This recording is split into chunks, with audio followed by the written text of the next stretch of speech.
ನಮಸ್ಕಾರ ವೀಕ್ಷಕರೇ, welcome to ನಮಸ್ತೆ ಇಂಡಿಯಾ ಕುಕಿಂಗ್ ಚಾನಲ್. ಇವತ್ತು ನಮ್ಮ ಚಾನಲ್ನಲ್ಲಿ ಫಿಶ್ ತವಾ ಫ್ರೈ ಮಾಡೋದು ಹೇಗೆ ಅನ್ನೋದನ್ನು ನೋಡೋಣ.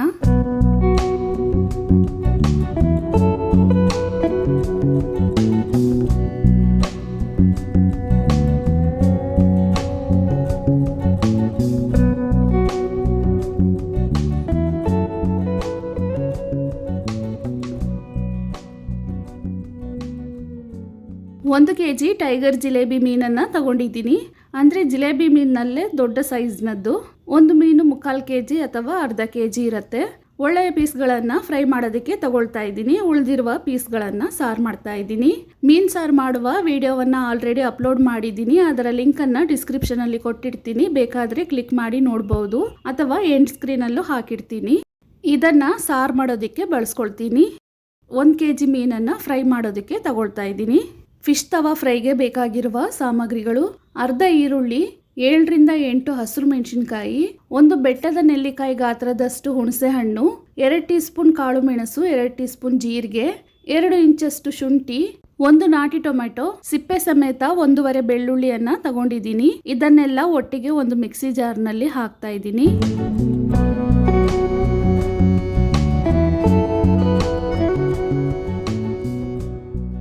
ಮಿಕ್ಸಿನಲ್ಲಿ ಹಾಕಾದ್ಮೇಲೆ ಇದನ್ನು ಒಂದ್ಸಲ ಹಾಗೇನೆ ರುಬ್ಕೊಳ್ತಾ ಇದ್ದೀನಿ. ಸ್ವಲ್ಪ ನೀರನ್ನು ಹಾಕಿ ಇದನ್ನು ಪೂರ್ತಿಯಾಗಿ ನುಣ್ಣಗೆ ರುಬ್ಕೊಬೇಕು. ರುಬ್ಬಿರುವ ಮಸಾಲೆಯನ್ನು ಒಂದು ಪಾತ್ರೆಯಲ್ಲಿ ಹಾಕ್ತಾ ಇದ್ದೀನಿ. ರೆಡಿಮೇಡ್ ಚಿಕನ್ ಕಬಾಬ್ ಪೌಡರನ್ನು ತಗೊಂಡಿದ್ದೀನಿ. ಇದನ್ನು ಹಾಕೋದ್ರಿಂದ ಇನ್ನೂ ರುಚಿ ಬರುತ್ತೆ ಮತ್ತು ಒಳ್ಳೆಯ ಬೈಂಡಿಂಗ್ ಥರ ಆಗುತ್ತೆ. 1/2 ಪ್ಯಾಕೆಟ್ ಅಷ್ಟು ಕಬಾಬ್ ಮಸಾಲವನ್ನು ಹಾಕ್ತಾ ಇದ್ದೀನಿ, ಅಂದರೆ 45 ಗ್ರಾಮ್. ಇದರಲ್ಲೇ ಅರ್ಧ ಟೀ ಸ್ಪೂನ್ ಅರಿಶಿನದ ಪುಡಿ, 1 ಸ್ಪೂನ್ ಅಷ್ಟು ಅಚ್ಚ ಖಾರದ ಪುಡಿ ಮತ್ತು ಧನಿಯಾ ಪುಡಿಯ ಮಿಶ್ರಣ, ಅರ್ಧ ಟೀ ಸ್ಪೂನ್ ಅಷ್ಟು ಉಪ್ಪನ್ನು ಹಾಕ್ತಾ ಇದ್ದೀನಿ. ಕಬಾಬ್ ಪೌಡರ್ನಲ್ಲಿನೇ ಆಲ್ರೆಡಿ ಉಪ್ಪಿರುತ್ತೆ. ಇದನ್ನು ಚೆನ್ನಾಗಿ ಮಿಕ್ಸ್ ಮಾಡ್ಕೊಬೇಕು. ಕಬಾಬ್ ಪೌಡರ್ ಇಲ್ಲ ಅಂದರೆ ಅದ್ರ ಬದಲು 4 ಸ್ಪೂನ್ ಮೈದಾ, 2 ಸ್ಪೂನ್ ಕಾರ್ನ್ಫ್ಲೋರ್, ಅರ್ಧ ಟೀ ಸ್ಪೂನ್ ಗರಂ ಮಸಾಲ, ಇನ್ನು ಸ್ವಲ್ಪ ಖಾರದ ಪುಡಿ, ಇನ್ನು ಸ್ವಲ್ಪ ಉಪ್ಪನ್ನು ಹಾಕೊಬೇಕಾಗತ್ತೆ. ಮಸಾಲವನ್ನು ಮಿಕ್ಸ್ ಮಾಡಾದ್ಮೇಲೆ ಒಂದ್ಸಲ ಉಪ್ಪು ಹುಳಿ ಖಾರವನ್ನು ಚೆಕ್ ಮಾಡ್ಕೊಬೇಕು. ಅಂದರೆ ಮಸಾಲವನ್ನು ಬಾಯಲ್ಲಿಟ್ಟಾಗ ಒಂಚೂರು ಖಾರ ಉಪ್ಪು ಹುಳಿ ಎಲ್ಲ ಜಾಸ್ತಿ ಇರಂಗಿರಬೇಕು. ಹಾಗಿದ್ದಾಗ ಮಾತ್ರ ಮೀನನ್ನು ನೆನೆಸಿಟ್ಟಾಗ ಉಪ್ಪು ಹುಳಿ ಖಾರ ಎಲ್ಲ ಕರೆಕ್ಟಾಗಿ ಹೀರ್ಕೊಂಡು ಚೆನ್ನಾಗಿರುತ್ತೆ. ಮೀನಿನ ಒಂದೊಂದೇ ಪೀಸನ್ನು ತೆಗೆದು ಮಸಾಲೆನಲ್ಲಿ ಈ ರೀತಿ ಚೆನ್ನಾಗಿ ಹಚ್ಚಿಡ್ತಾ ಇದ್ದೀನಿ. ನೀವು ಈ ಮಸಾಲೆಯನ್ನು ಉಪಯೋಗಿಸಿ ಯಾವ ಮೀನಿನಲ್ಲೂ ಬೇಕಾದರೂ ಫ್ರೈಯನ್ನು ಮಾಡ್ಕೊಬಹುದು. ಚಿಕ್ಕ ಜಿಲೇಬಿ ಮೀನಿಗಿಂತ ಟೈಗರ್ ಜಿಲೇಬಿ ಮೀನಿನಲ್ಲಿ ಮುಳ್ಳು ಕಡಿಮೆನೇ ಇರುತ್ತೆ ಮತ್ತು ಮುಳ್ಳಿನ ಸೈಜು ದೊಡ್ಡದಾಗಿರುತ್ತೆ, ತಿನ್ನೋದಕ್ಕೆ ಸುಲಭವಾಗಿರುತ್ತೆ.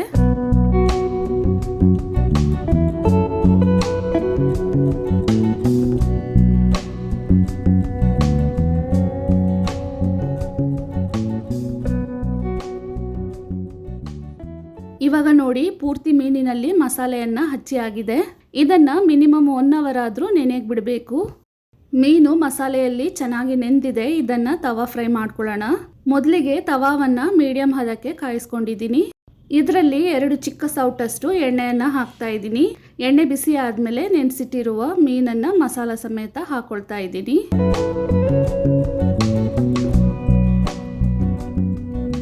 ಇನ್ನೂ ಎಕ್ಸ್ಟ್ರಾ ಮಸಾಲೆ ಬೇಕಾದರೂ ಇದ್ರ ಮೇಲೆ ಹಚ್ಕೊಬಹುದು.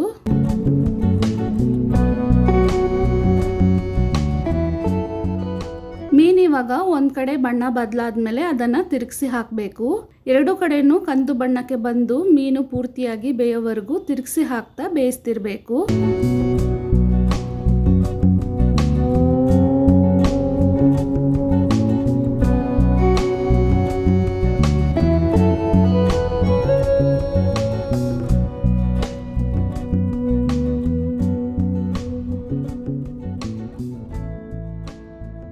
ಎಣ್ಣೆ ಕಡಿಮೆ ಅನಿಸಿದ್ರೆ ಮಧ್ಯದಲ್ಲಿ ಬೇಕಾದರೂ ಸ್ವಲ್ಪ ಎಣ್ಣೆಯನ್ನು ಹಾಕೊಬಹುದು. 2 ಕಡೆನೂ ಒಂದೇ ರೀತಿ ರೋಸ್ಟ್ ಆಗೋದಕ್ಕೆ ಪದೇ ಪದೇ ಇದನ್ನು ತಿರುಗಿಸಿ ಹಾಕ್ತಾ ಬೇಯಿಸ್ತಿರ್ಬೇಕು.